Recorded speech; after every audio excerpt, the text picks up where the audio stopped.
Bom dia, alunos. Então, a gente já começou a estudar um pouquinho, né? O reino Animalia. A gente já viu as características gerais, que eles são pluricelulares, ou seja, tem mais de uma célula.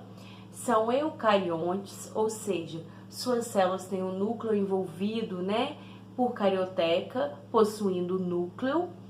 São heterotróficos, que quer dizer o quê? São organismos que não produzem seu próprio alimento. Então, eles precisam, por exemplo, dos produtores para estar consumindo seu alimento, como as plantas, né? Direto ou indiretamente, porque se à medida que a gente come carne, a gente está se alimentando, por exemplo, de um herbívoro que se alimenta dos produtores. Então, nós também somos heterotróficos, nós seres humanos, por isso nós estamos dentro do reino Animalia, ou reino dos animais, certo? Depois a gente começou a ver, né, um pouquinho ainda na sala de aula, que a gente tem filos do reino Animalia, porque é um reino muito diverso, tem uma infinidade de formas os organismos que estão dentro do reino Animalia.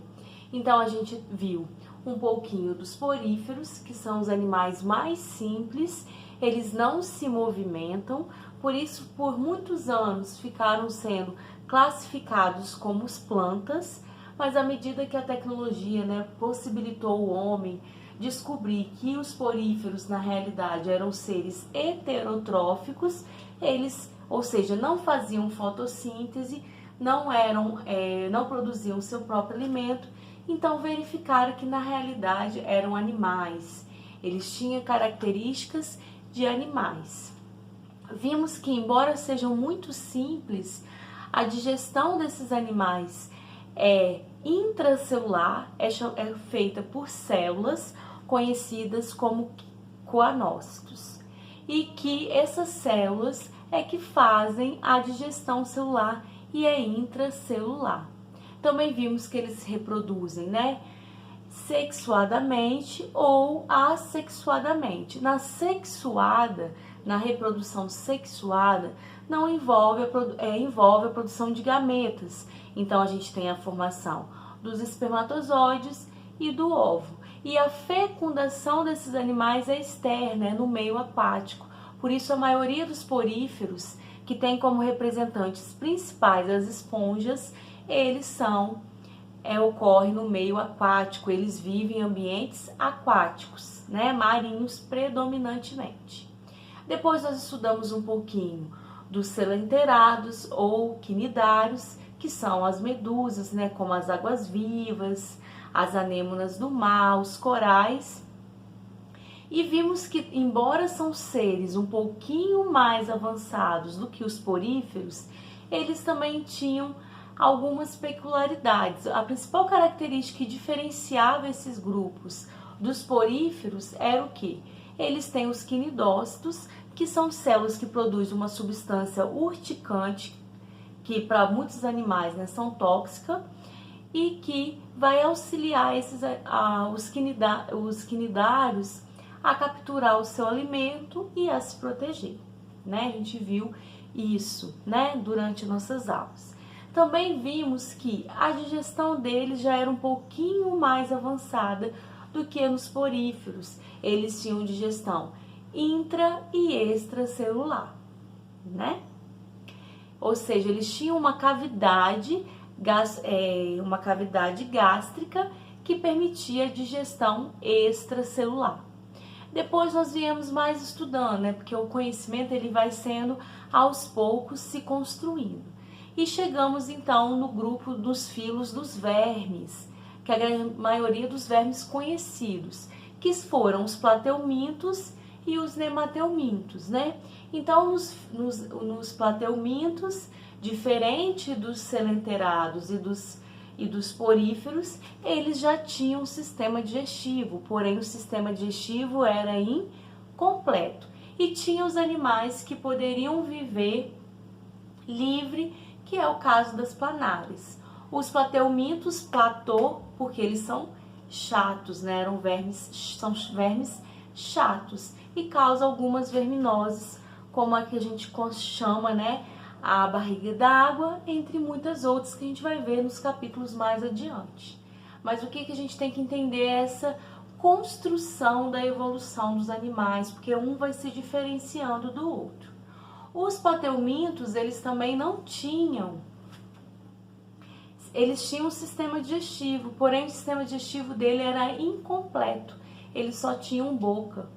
Já os nematóides ou nemateumintos, que alguns livros vocês podem encontrar, que são a mesma coisa, eles vão serem vermes cilíndricos, não são mais vermes chatos, são cilíndricos. E tem as extremidades achatadas, como se fosse um canudinho com as pontas amassadas. Temos como representantes a principal, né, que a gente conhece muito, já ouviu falar, que é a lombriga, que causa a verminose lombriga. Hoje nós vamos estudar mais um filo do reino Animalia, que é o filo Annelida, ou os anelídeos. Quem será que são os anelídeos? Então vamos lá. Bom, os anelídeos são animais como os plateumintos e nemateumintos invertebrados, ou seja, eles têm o corpo mole. Porém, o corpo deles, diferente dos plateumintos e dos nemateumintos, eles são divididos em anéis. Então, eles são cilíndricos, a gente vai ver um principal representante que a gente conhece muito, a maioria de vocês já viram, já pegaram na mão, já verificaram no solo, que tem o corpo dividido em anéis. Eles podem viver em ambientes terrestres ou marinhos. Raras espécies são de H2, que a gente vai ver a sanguessuga é um exemplo. Então, eles podem viver na terra e principalmente no mar, mas algumas espécies vivem em ambientes marinhos.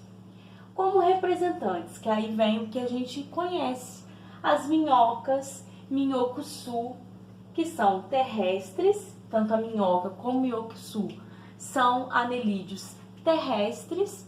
Depois temos os poliquetas, que são marinhos, e as sanguessugas, que são poucas espécies que são de água doce. Mais à frente vou mostrar a imagem desses seres, para vocês relembrarem que vocês realmente já viram e já conhecem esses animais.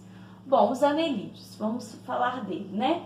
Então, além de ter o corpo dividido em anéis, por isso que chama anelídeos, vocês vão ver lá no livro de vocês, fala da questão do latim, que anelida significa anéis, por isso chama o filo de anelídeos. Os anelídeos, eles já vão ter sistema digestivo completo, ou seja, tem boca e tem ânus, certo? Depois, respiração cutânea. O que é isso? Respiram pela pele, no caso dos terrestres. Quem são os representantes terrestres que eu falei? As minhocas e os minhocuçu. Então, as minhocas, elas têm respiração cutânea, respiram pela pele, certo? E podem também ter respiração branquial, que é o caso das poliquetas, que são e as sanguessugas, que habitam ambientes aquáticos. Não possuem olhos, mas percebem a luz por terem células sensoriais. Ou seja, se a minhoca, quando você cava o solo, você vê uma minhoca, ela percebe a presença da luz, por isso que ela tende a se esconder, se afundar novamente no solo. Okay? Então, elas percebem a luz porque têm células sensoriais. Reprodução sexuada. Se é sexuada, tem produção de gametas, espermatozoide e óvulo. E uma peculiaridade desse grupo é que muitas espécies são hermafroditas, ou seja, as minhocas, como exemplo, têm o sexo feminino e o masculino no mesmo animal. Porém, elas não se reproduzem sozinhas. A gente vai ver mais adiante como as minhocas se reproduzem. Embora elas tenham ovário para produzir óvulo e testículos para produzir espermatozoides, elas não se reproduzem sozinhas. Elas são hermafroditas, mas não se reproduzem sozinhas, certo? A reprodução também é chamada cruzada, porque a gente vai ver que uma minhoca ou um anelídeo se encosta no outro, eles trocam gametas. Então, esse tipo de comportamento é chamado de reprodução cruzada. Bom, aqui os exemplos, né? A minhoca, né, que é muito conhecida pela gente, né? Se vocês observarem aí mais próxima, né, que eu vou mandar o arquivo em PDF para vocês. Se vocês conseguirem observar, vocês vão ver os anéisinhos microscópicos e por isso eles são chamados de anelídeos, o que diferencia eles dos nematóides, embora também não tenha extremidade achatada como os nematóides. Além de não ter as extremidades achatadas, elas possuem anéis e por isso são chamados de anelídeos. O minhoco-sul, ele é muito utilizado, o minhoco-sul, como isca de pesca. Então, regiões, e muito comum também em regiões de manguezal, tá ok?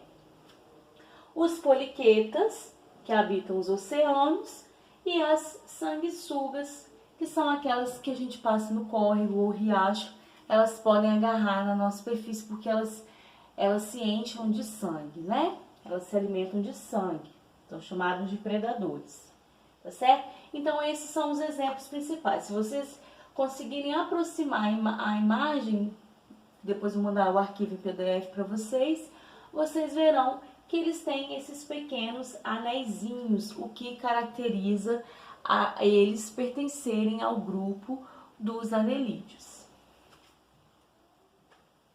Bom, como exemplo da reprodução cruzada, eu trouxe a reprodução das minhocas. Como que acontece a reprodução das minhocas? Como eu falei, eles são hermafroditas, então elas podem produzir tanto óvulo como espermatozoide, mas elas não se reproduzem sozinhas, precisa da presença de duas minhocas. Então, além disso,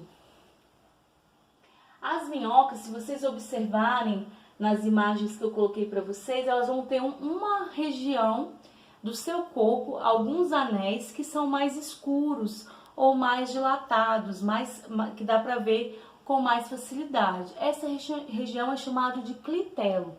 Esse clitelo é que vai estar envolvido na reprodução das minhocas. Como que seria? Então, a gente tem duas minhocas, elas se encostam literalmente, né? E encosta clitelo com clitelo. Uma minhoca vai lançar espermatozoide no corpo da outra e a outra minhoca vai lançar óvulo na outra. Então, elas vão se autofecundar, vão ter uma fecundação cruzada. Embora as duas produzem espermatozoide e as duas produzem óvulo, uma vai lançar o espermatozoide, o gameta de determinado masculino ou feminino na outra. Encostaram, lançados os gametas, dentro desse clitelo vai ocorrer a fecundação, ou seja, o óvulo vai se unir ao espermatozoide e vai formar uma espécie de casulo, que é como se fosse um espessamento, que os anéis, a região do clitelo vai ficar mais grossa.